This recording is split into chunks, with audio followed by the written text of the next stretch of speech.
नमस्कार दोस्तों, गुरु पूर्णिमा के अवसर पर जानेंगे आज कलयुग में भक्त समाज के सामने गुरुओं का अंबार लगा हुआ है। सही और सच्चे गुरु की पहचान करना बहुत बड़ा जटिल प्रश्न बना हुआ है। आखिर भक्त समाज कैसे पहचाने कौन गुरु झूठा है तथा कौन गुरु सच्चा है। आलम कुछ ऐसा है कि भक्त समाज ही कन्फ्यूज है, क्योंकि आए दिन टीवी चैनलों पर किसी न किसी आध्यात्मिक गुरु का पर्दाफाश हो रहा है, जिस कारण लोगों में गुरु शिष्य परंपरा से विश्वास उठने लगा है। ये ऐसा ही है जैसे 9 दुकानों से सामान लेने वाला ग्राहक यदि ठगा जा चुका हो तो 10वीं दुकान पर चाहे कितना ही अच्छा और सही सामान मिलता हो तो अभी सामान लेने से पहले ग्राहक संकोच करता है, या यूं कहें दूध का जला हुआ छाछ को भी फूंक फूंक कर पीता है। लेकिन विडंबना ये है कि हम कैसे पहचाने पूर्ण गुरु तथा पूर्ण संत कौन है। दोस्तों, इसका बहुत ही छोटा और सरल सा उत्तर है कि जो गुरु पवित्र शास्त्रों के अनुसार भक्ति करता और करवाता है वही पूर्ण गुरु है। यजुर्वेद अध्याय नंबर 40 श्लोक 10 में कहा गया है कि कोई तो परमात्मा को निराकार यानी कभी ना जन्म लेने वाला, कोई आकार में जन्म लेकर आने वाला कहते हैं। वास्तव में उस परमात्मा की क्या स्थिति है? वो परमात्मा साकार है या निराकार है, जिसके बारे में पूर्ण ज्ञानी संत यथार्थ रूप में भिन्न भिन्न रूप से प्रत्यक्ष ज्ञान कराते हैं। इसी प्रकार श्रीमद् भागवत गीता जी के अध्याय नंबर 4 के श्लोक 34 में कहा गया है कि हे भारत, तो उस परमात्म ज्ञान को तू तत्वदर्शी ज्ञानी महात्मा के पास जाकर समझ। उनको भली भांति दंडवत प्रणाम करने से, उनकी सेवा करने से और कपट छोड़कर सरलता पूर्वक प्रश्न करने से वे परमात्म तत्व को भली भांति जानने वाले ज्ञानी महात्मा तुझे उस तत्व ज्ञान का उपदेश करेंगे। इस संदर्भ में आइए जानते हैं जगत गुरु तत्वदर्शी संत रामपाल जी महाराज के विचार। साधु संत भक्त परमात्मा के लिए ही प्रयत्नशील होते हैं। जो भक्त हैं उनको भी भगवान की तलाश है, इसलिए वो किसी गुरु के पास गए हैं। और गुरु जो पद पे प्राप्त बैठा है वो भी तो भगवान के लिए ही घर से निकला है, उसने प्रयत्न प्रारंभ किए हैं तो परमात्मा के लिए किए हैं। आज ठीक है वो गुरु पद पर बैठ गया और बहुत से शिष्य भी हो गए हैं, तो उसने पुनः विचार करना पड़ेगा, क्योंकि उसको परमात्मा की आवश्यकता है। यदि उसका मार्ग गलत है तो आज भी ठीक किया जा सकता है उसको, और यदि आज भी ठीक नहीं करेगा अभी अपने अभिमानवश, तो वो दूना दोषी होगा। वो इस कैटेगरी का होगा कि जानबूझ साची तजय करे झूठ तेने, और ताकि संगत है प्रभु सौपन में बिना दे।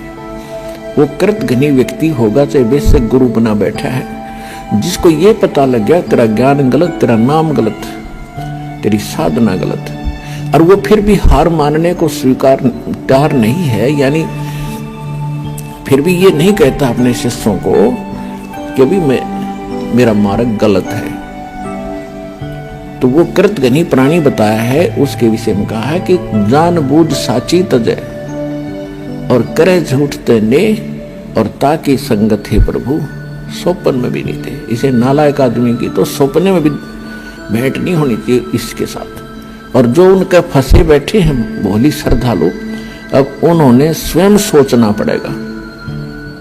अगर वो गुरु होगा और भगवान की खोज में होगा तो पहले वो कहेगा अपने शिष्यों को, क्योंकि जो दास ज्ञान देता है सबसे पहले खटक उन गुरुओं को लगती है, क्योंकि उनके विषय में बोला जा रहा है कि उसका ज्ञान गलत, राधा स्वामी पंथ का ज्ञान गलत, उनके नाम गलत, उनकी साधना गलत। धन धन सतगुरु सच्चा सौदा सिरसा और जगमाल वाले के बारे में कहा जा रहा है, उनका नाम गलत, उनका ज्ञान गलत, उनकी भक्ति गलत, उनका रास्ता गलत। और जितने भी ये ब्रह्मा विष्णु महेश के पुजारी, साराम सुधांशु जी, ये कुमार स्वामी, ये इनका सारा मार्ग गलत, और ये 3 देव की भक्ति करते हैं, इनमें जीव का मोक्ष नहीं। तो इनको सबसे पहले इस बात पर जोर देना चाहिए। ये क्यों कह रहा रामपाल दास? इसका उद्देश्य क्या है? कम से कम उद्देश्य जानकर हमारे सदग्रंथों को, लिटरेचर को पढ़ रहे ये संत, दास की उनसे विनम्र प्रार्थना है, उनका भी जीव रक्षा होगी। उनके अंतर्गत जो भोले श्रद्धालु फंसे पड़े हैं उनको संत मान के, संत वही होता है जिसके पास पूर्ण ज्ञान हो और साधना ठीक है नहीं तो भक्त नहीं है, ना वो गुरु है। वो तो एक अपना जीवन नाश कर रहे हैं। तो उनसे दास उनके हित के लिए कह रहा है। जैसे कोई रास्ते में जा रहा है और काफी लंबे सफर पर पहुंच गया और वहां उसको कोई टोक रहा है, कहां जा रहे हो भाई, तो उस स्थान का नाम बताते हैं और वहां कोई व्यक्ति खड़ा है, वो कहता है ये रास्ता ठीक नहीं है आपका, आप बहुत गलत जा रहे हो। तो उस व्यक्ति को क्या करना चाहिए? 1, 2, 4 और से सलाह लेनी चाहिए भी सचमुच मैं जा रहा हूं, ये मार्ग ठीक है कि नहीं।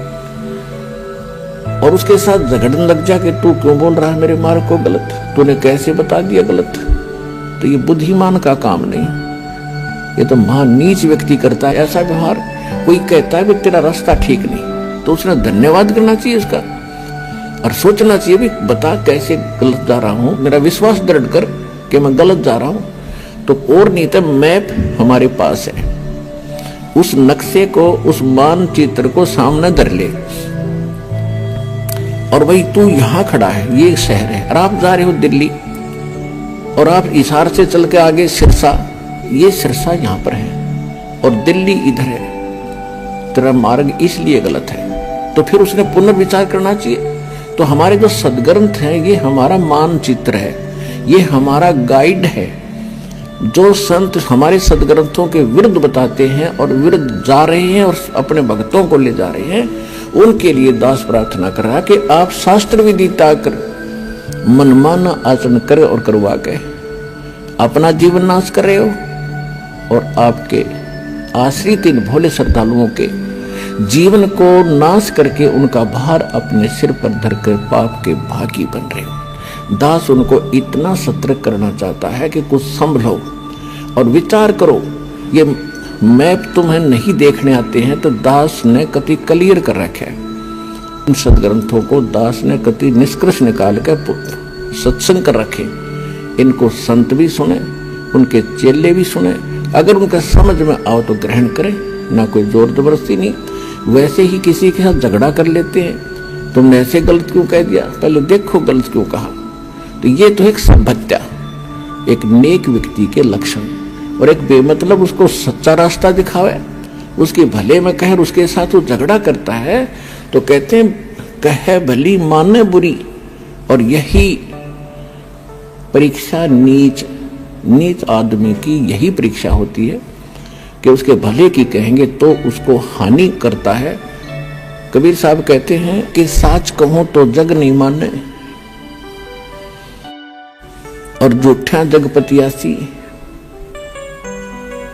अगर साच कहूं तो जग नहीं मानता, इन झूठों की बात पर विश्वास किए बैठे हैं।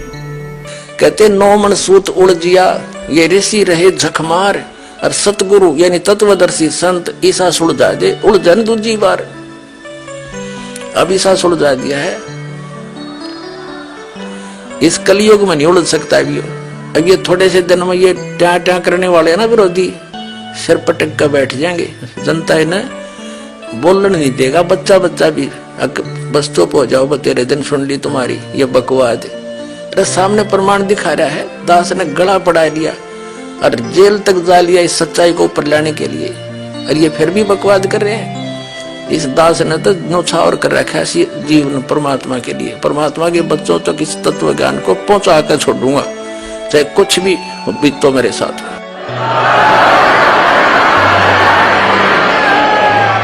तो पुण्यात्मा परमात्मा कहते हैं कि जो सच साधना नहीं करते, मनमाना आचरण करते, हमारे सदग्रंथ बताते हैं, उनको कोई लाभ नहीं होता। तो पुण्यात्माओं इससे बचना चाहते हो, सतभक्ति करना चाहते हो, तो इस दास के पास वो यथार्थ भक्ति है। वेदों अनुकूल, शास्त्र अनुकूल, सदग्रंथों के अनुकूल अपना कल्याण कराओ और जीवन सफल बनाओ। सत साई। दोस्तों 84 लाख योनियों में पशु पक्षी, कुत्ता, गधा, स्वर आदि के कष्ट भोगने के बाद एक बार अनमोल मानव शरीर मोक्ष प्राप्ति हेतु मिलता है। इस अनमोल मानव जीवन को नकली गुरुओं के चक्कर में पड़कर व्यर्थ होने से बचाना चाहिए। क्योंकि समाज में नकली गुरुओं द्वारा गलत धारणा ये फैला रखी है कि एक बार गुरु धारण करने के बाद दूसरा गुरु नहीं बदलना चाहिए। विचार करें, देखें, गुरु हमारे जन्म मृत्यु रूपी भयंकर रोग को काटने वाला वैद्य होता है।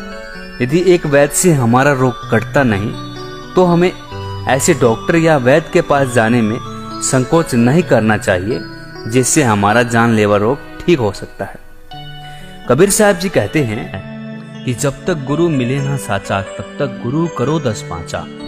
दोस्तों, आप खुद विचार करें, कहीं कोई अज्ञानी और नकली गुरु आपके इस अनमोल मानव जीवन के साथ खिलवाड़ तो नहीं कर रहा है।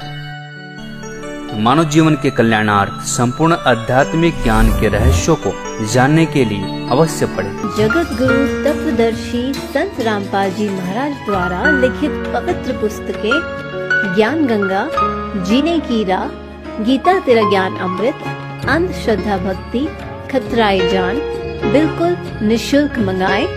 अपना नाम, पूरा पता हमें व्हाट्सएप करें। हमारा नंबर है 7496801825। जगत गुरु तत्वदर्शी संत रामपाल जी महाराज के मंगल प्रवचन अब प्रतिदिन सुनिए। MH1 श्रद्धा टीवी पर दोपहर 2 से 3 बजे, सारथी टीवी पर शाम 6:30 से 7:30 बजे, साधना टीवी पर शाम 7:30 से 8:30 बजे, ईश्वर टीवी पर रात 8:30 से 9:30 बजे।